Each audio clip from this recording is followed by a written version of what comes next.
কলকাতা বিমানবন্দর থেকে তিনি সরাসরি এই যে গাড়ি দেখতে পাচ্ছ সামনে দৃশ্য আমার সহকর্মী শান্তনু দত্ত দেখাচ্ছে, এই মুহূর্তে হরিশ মুখার্জি রোডে উঠছে গাড়িটি এবং স্বাভাবিকভাবে সেটা অনুমান করা হচ্ছে যে অভিষেক বন্দ্যোপাধ্যায় তার বাসভবনে যাচ্ছেন এবং বাসভবনে গিয়ে তার পরবর্তীকালে তিনি ভবানী ভবনে নির্দিষ্ট সময়ের মধ্যে যাবেন। তবে নির্দিষ্ট সময়ের মধ্যে তিনি যান কি যান না যান সেটা পরবর্তীকালে বোঝা যাবে। তবে এই মুহূর্তে আমরা যেটা দেখতে পাচ্ছি এই শম্ভুনাথ পণ্ডিত স্ট্রিট ধরে এসএসকেএম হসপিটাল লাগোয়া যে শম্ভুনাথ পণ্ডিত স্ট্রিট, সেই শম্ভুনাথ পণ্ডিত স্ট্রিট ধরে হরিশ মুখার্জি রোড ক্রসিং এর দিকে এগোচ্ছে এবং অনুমান করা হচ্ছে এই যে ক্রসিং তার থেকে ডান দিকে নিলে হরিশ মুখার্জি রোড এবং স্বাভাবিকভাবে অভিষেক বন্দ্যোপাধ্যায়ের বাসভবন সেই দিকে দেখতে পাচ্ছ। সিগন্যালে গাড়ি দাঁড়িয়ে আছে, আমাদের সামনে শান্তনু দত্ত এই দৃশ্য দেখাচ্ছে, দেখতে পাচ্ছ এই ঠিক গুরুদুয়ারার এখানে দাঁড়িয়ে রয়েছে, গাড়ি ক্রসিং হয়েছে এবং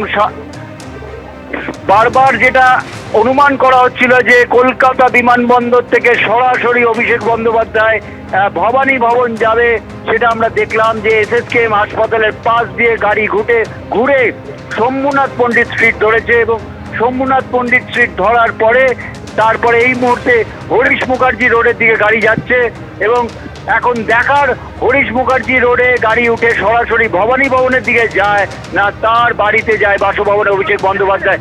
এখন সে অনুমান করা হচ্ছে যে হরিশ মুখার্জি রোড ধরে অভিষেক বন্দ্যোপাধ্যায়ের গাড়ি তার বাসভবনের দিকে যাবে এবং সামনে দেখতে পাচ্ছ আমাদের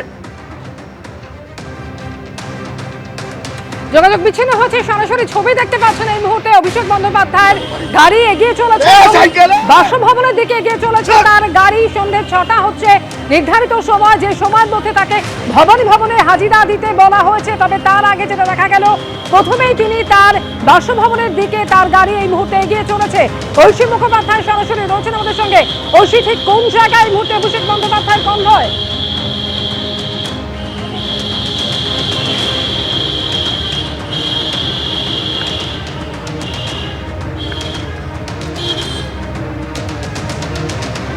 এর আগে 3বারই হাজিরা এড়িয়েছেন অভিষেক বন্দ্যোপাধ্যায়। সই জালিয়াতি কাণ্ডে তাকে হাজিরার নির্দেশ দেওয়া হয়েছিল, হাজিরার জন্য সমন পাঠানো হয়েছিল, কিন্তু তিনি হাজিরা দেননি এবং এরপর আজকে আদালতের যে নির্দেশ অর্থাৎ সন্ধ্যে 6টার মধ্যে হাজিরা দিতে হবে অভিষেক বন্দ্যোপাধ্যায়কে, এই নির্দেশ দিয়েছে আজকে আদালত।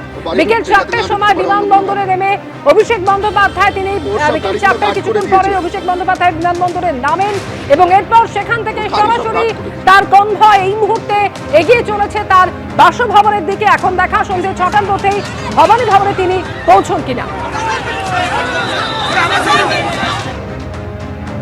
এবিপি আনন্দ, এগিয়ে থাকে, এগিয়ে রাখে।